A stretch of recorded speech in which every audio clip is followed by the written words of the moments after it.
ఖమ్మం జిల్లా Madhira mini tank bund పెద్ద చెరువు వద్ద భోగి ఉత్సవాలు వైభవంగా జరిగాయి. స్విమ్మర్ అసోసియేషన్ ఆధ్వర్యంలో చిన్న పెద్ద ఒకచోట చేరి భోగి మంటలు వేశారు.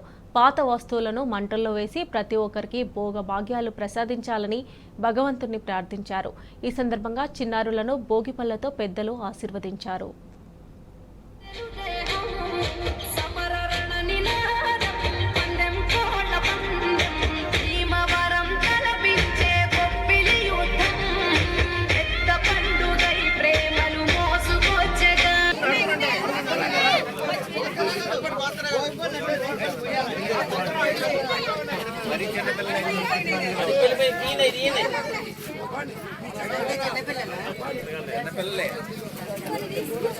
Thank you.